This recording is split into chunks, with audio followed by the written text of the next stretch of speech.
Hello, wonderful dolphins. Mrs. Emmett here for another Designing Dolphin Challenge. Today we're going to take the tallest structure challenge. Today we're going to become an engineer because what engineers do, they solve problems. We are going to follow the engineering design process and try to create the tallest tower that we can. So one of the engineers you could become is a civil engineer. They design buildings and bridges and lots of different things that cities have inside them. They could design water treatment centers, lots of things inside a city. Architects work with engineers, and they're a type of engineer, and they help draw blueprints. Blueprints are kind of a plan that they use when they're building different types of buildings. They could make houses, they could draw blueprints for skyscrapers and different types of buildings. So, our challenge this week, you're going to build the tallest structure that you can build. We're going to go through all the steps one at a time so you can follow the engineering design process. Our first step is to ask questions. So our first question might be, what constraints do we have? Constraints are kind of like problems or difficulties we might have when we're building something. So our constraints might be the kind of materials we have at home or the materials your parents are going to let you use. So you might need to look around your house and figure out, what can I build with? You might be able to build with newspaper or maybe Legos or maybe some of your toys you have at home or maybe cups or foil. But you need to look at the materials and see what you have that you can build with.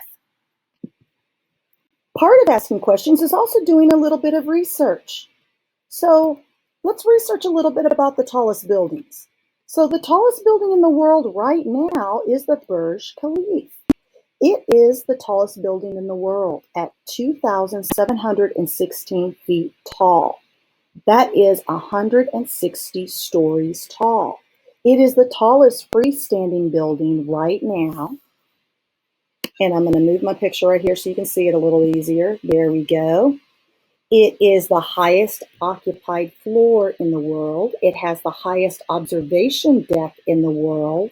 It's located in Dubai. It has the elevator with the longest traveling distance in the world. The construction, it started in 2004 and it was finished in 2010. It has over 1,000 pieces of artwork inside. And the construction, they built it in a spiral Y-shaped core. That's the structure. And they designed it in a special way to help with the wind force. So if you notice the design, it's kind of in a spiral shape, different on all the sides. So if the wind hit any side, it wouldn't knock it over.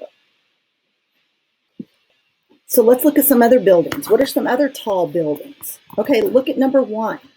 That building is called the Willis Tower. It used to be called the Sears Tower. It's in Chicago. It is 1,450 feet tall and 110 stories tall, and it's the third tallest building in the United States. At one time, it was the tallest building in the world, but now it's not. Number two is the Empire State Building in New York City. You've heard of that one before, I'm sure. That's 1,250 feet tall, and right now that's the ninth tallest building in the United States. And number three is the tallest building in Dallas. You might have seen this building before. It's called the Bank of America Plaza Building, and it's 921 feet tall, 72 stories, and it's the 32nd tallest building in the United States. And you can look at all of them and see how they're designed. A lot of similarities, but some differences in the way they were built. Step two in the engineering design process is to use your imagination. Think about what you can use to make your tower. Think about the supplies you have at home and think about how you can build it. What could it look like? Where can you build it inside your house? So use your imagination for a minute and think about what it could look like. Step 3 is to make your plan. Sketch out your plan. Draw a picture of what you want it to look like. Remember to draw your materials you're going to use in your plan. Step 4 is to create.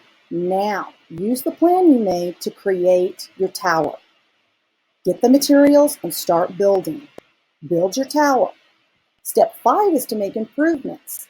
So as you're building, you'll probably make improvements along the way.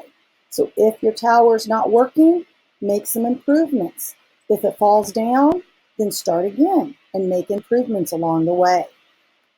The last step is to share. Measure the height of your tower and see how tall it is. Then take a picture and share it. Share it with your family, share it with your class on your class Facebook page, or you can share it on my GT Facebook page, or share it in Seesaw and celebrate your success. I'm sure you made a great tower. Thanks for taking the challenge. I'll see you later.